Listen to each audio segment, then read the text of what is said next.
안녕하세요 여러분, 도쿄뮤직입니다. S&P 500은 어제 소폭 상승하면서 마감을 하였고요. 지금은 4263에 위치하고 있는 상태로 저항선을 테스트하고 있는 상태입니다. 지금 이러한 상태에서 이렇게 보시는 것처럼 Initial Jobless Claims와 Continuing Claims가 둘 다 나왔는데요. 둘 다 일자리 관련된 지표로 컨센서스 제시한 것보다 더 적은 사람들이 일자리를 잃었다라고 보고가 되었습니다. 즉 경기가 여전히 강하며 연준이 원하지 않는 방향으로 하고 있는 것으로 경기 침체는커녕 계속 인플레이션이나 스태그플레이션으로 굳혀지고 있는 것입니다. 그리고 더 적은 사람들이 일자리를 잃었다는 것은 내일 발표될 실업률에 있어서도 그렇게 높은 수치가 나올 가능성이 적어졌다는 것을 의미합니다. 실업률의 경우는 지금 3.8%를 갱신하고 있는 상태인데요. 우선 컨센은 3.7%입니다. 만약 결과에 있어서 3.7% 또는 그 이하가 나온다면은 2년 동안 실업률은 계속 박스에 갇혀있는 셈이 되는 것이고, 연준이 그러한 기간 동안 금리를 올리긴 했지만 강한 경제를 막기에는 역부족이라는 것을 계속 증명하는 셈입니다. 지금 이러한 상태에서 9월달의 인플레이션 지표는 여전히 보시는 것처럼 3.5% year over year 기준으로 보여주고 있고요. month over month 기준으로는 0.3% 정도로 인플레이션이 낮아질 생각을 하고 있지 않습니다. 내일 발표될 실업률이라던가 그 외의 일자리 지표에 따라서 여기 이 수치들이 움직일 것이고요. 9월달의 인플레이션 수치를 미리 가늠할 수 있게 되는 것인데, 금요일의 경우는 제가 좀 영상을 쉬어야 할 것 같고요. 유튜브 멤버십이나 네이버 멤버십 분들께는 변화가 생기면 따로 제가 데이터를 공유 드리도록 하겠습니다. 그럼 오랜만에 이제는 실적의 측면을 보도록 하겠습니다. 24년 기준 earning per share의 성장률은 이렇게 보시는 것처럼 무려 11%를 갱신할 것이라고 지금 예측이 되고 있고요. 그 와중에 매출액은 고작 5% 정도의 성장률을 보여줄 것으로 예측이 되고 있는 상태입니다.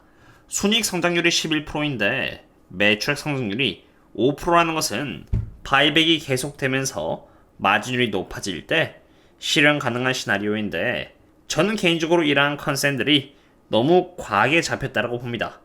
특히나 earning per share의 경우는 굉장히 좋은 시나리오가 선반영되어 있다고 보는 것인데, 여기 그림을 잘 보시면은 왜 제가 그렇게 해석하는지 알 수 있습니다. 매출액 성장률이 5% 오를 것이라고 예측되고 있는 상태에서 순이익 성장률이 11% 오를 것이라고 예측되는 것은 net profit 마진이 개선되지 않고는 불가능한 수치입니다. 바로 그러한 이유에서 net profit 마진을 봐야 하는데, 2013년 순이익 마진이 11.3%였는데 2014년엔 이렇게 12.15%로 개선될 것이라고 이렇게 뛴 상태입니다. 그런데 지금 이 대목에서 잘 보시면은 항상 연초에 애널리스트들은 매우 긍정적으로 예측을 하면서 컨센을 과하게 높게 잡았다가 그 전망을 점점 아래로 하향 조정해 왔다는 것을 볼 수 있습니다. 코로나가 있었던 2020년, 2021년을 빼고요. 2017년도 그렇고 2018년, 2019년, 그리고 2022년에도 동일하게 볼 수 있었습니다. 과거에 이러한 추세가 맞다면은 2024년에 잡힌 순이익률 12.77%라는 것은 다시 하향 조정이 될 가능성이 큰 것입니다. 만약 애널리스트의 컨센이 계속 하향 조정이 된다면은 지금 고평가를 받고 있는 나스닥의 밸류에이션도 마찬가지로 하향 조정이 될 것이고, 그렇게 된다면 주가는 하방 압력을 받게 되므로 조심해야 하는 것입니다. 실적 측면에서 이러한 변화가 있다면은 이 또한 제가 멤버십 분들께는 바로 인폼 드리겠습니다. 그럼 이제 밸류에이션을 보겠습니다. 실적이 하향 조정이 됨에 따라서 밸류에이션이 하향 조정이 된다는 것은 고평가가 저평가가 된다는 의미이며, 그런 이유에서 지금 나스닥의 밸류에이션이 고평가인지를 확인해야 하는 것입니다. 물론 밸류에이션 부분은 제가 과거부터 꾸준히 공유드리면서 나스닥이 고평가라는 이유로 조심해야 한다고 분석을 드려왔지만, 오늘도 마찬가지로 또 확인해보고자 합니다. 지금 보고 계시는 이 지표는 여기 나스닥의 기대 수익률에서 10-year real yield를 뺐을 때 나오는 스프레드인데요. 이 스프레드를 기준으로 보시면 지금 이렇게 1.39%로 아래로 이게 내려가면 내려갈수록 나스닥이 고평가라는 것을 의미합니다. 지금의 스프레드인 1.39%를 과거의 수치와 비교를 한다면은 이렇게 2008년 리만 사태가 터지기 전에 준할 정도로 지금의 나스닥은 고평가입니다. 그리고 지난 10년 동안 보여준 나스닥 밸류에이션 평균 스프레드는 이렇게 4.28%로 지금과는 엄청난 괴리감이 이렇게 존재합니다. 이 괴리감이 10년 평균 스프레드까지 줄어들려면은 나스닥의 기대 수익률이 높아져야 하며, 기대 수익률이 높다는 것은 나스닥의 지수가 하락했을 때나 가능한 것입니다. 지금 나스닥은 굉장히 고평가를 받고 있기 때문에 신중론자인 제 입장에서 나스닥은 조심해야 하는 대상인 것입니다.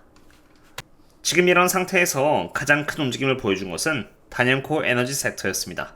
유가가 무려 어제 5.5%나 하락했고요. 일주일이란 기간 동안에 순식간에 11%가 하락할 정도로 과매도의 움직임을 보여주면서 지금은 83달러까지 온 상태입니다.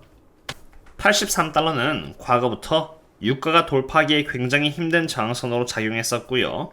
83달러가 뚫린 이상 이제 83달러는 더 이상 저항선이 아니라 지지선이 된 상태입니다.